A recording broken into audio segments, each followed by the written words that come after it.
All right, guys, welcome to another podcast. So this is the latest school rugby update, 20th of March. So in terms of England, the final of the NatWest Cup is going to be played on Thursday, and I'll update these results in my next video, of course.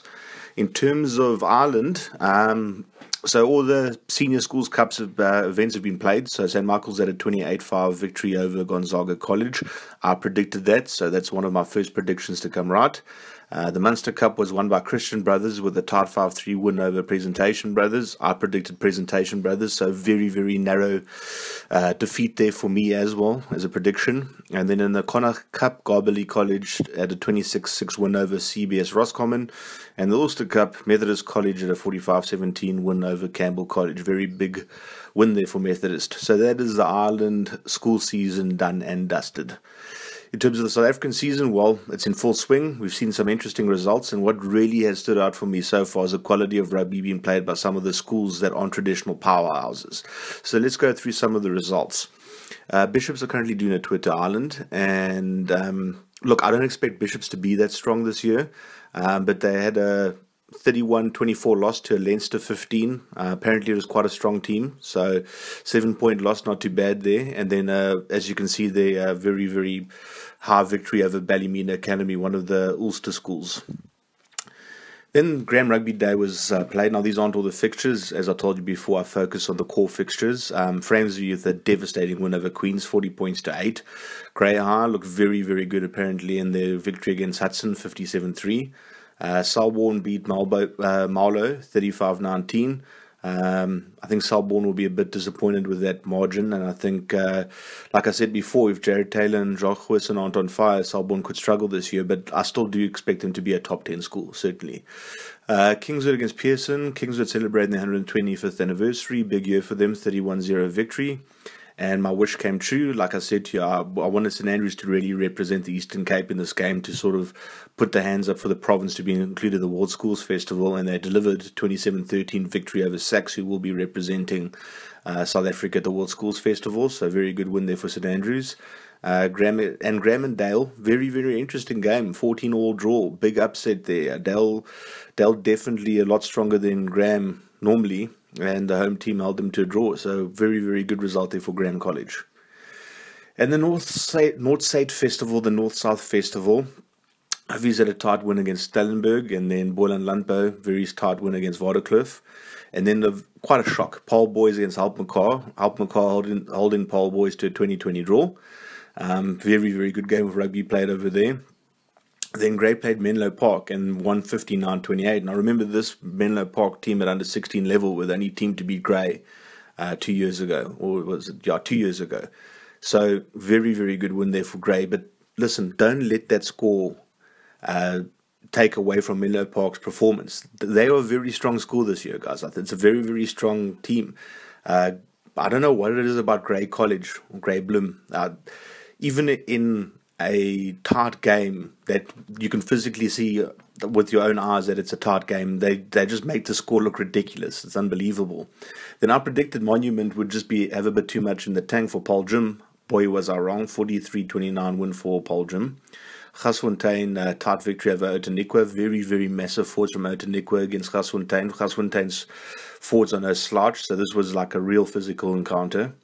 And then on day 2, Hulpmekaar absolutely murdered Boland Landbou, 64-17. Now, Boland Landbou is going to be representing South Africa at the World Schools Festival. So that's very interesting. Paul Jim against Menlo, 38-23. And Paul Jim, they're a lot stronger than I anticipated they would be this year.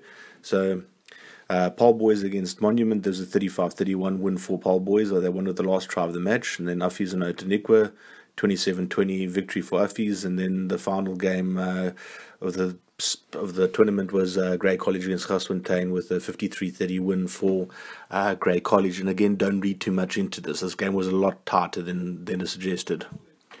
Then in terms of some other results, Michael Haas strong win over St Charles, 27-7. Kersney and Hilton playing to a 14-all draw. St Stithians having a tight game against St David's, 22-19. And St John's against St Albans. St John's absolutely decimating them, 40 points to 14. I've said it before in a video saying Johns are going to be very, very strong this year. So that was a very, very good victory. And I think it was going to be interesting to see how St. John's performs against schools like St. Andrews. And I think they might be playing Grey High, if I'm not mistaken. So it's going to be a very interesting year. I think this is one of St. John's golden years, so to speak. Okay, so we'll move on to the top 10. And of course, there have been huge movements in the top 10. This is to be expected. Paul Roos has not been included as they've played one unofficial game against Paul Boys, but if I had to rank them right now, I would estimate them to be the second best team in the country. So let's get right into the top 10. So in 10th place, I've got St. Andrews, and they remain in 10th place as they were last time. As you can see, 2 very good wins so far. Menlo Park dropped down 4 places to 9th. Very, very good result against Transvaal, and I expected a lot more from them in the grey game. They got thumped quite badly on paper, but they played very well. Also lost to a very strong Paul Gym school, so let's hope they can pick it up a bit and get up those rankings. But if they don't start improving things, you can start expecting to see fall out of the rankings. 8th place we have Uffies. They're up by 1 position. 2 good wins against Stellenberg and Outeniqua, although tight games. I still think it warrants a place in the top 10. 7th, we got Selborne, so they've dropped down 2 places. Just wasn't impressed by the margin of their win against Marlow, and we'll see if they can pick that up later on in the season. 6th place, I got Monument, dropped down 5 places. I mean, they started off with a bang against Nelspruit, who aren't really a weak school. They're actually quite a strong school traditionally. And then, 2 losses. They would have been ranked a bit higher if there wasn't for such a close, losing in the last minute against Paul Boys. Paul Gym completely outplayed them, though. So 6th place, got Monument.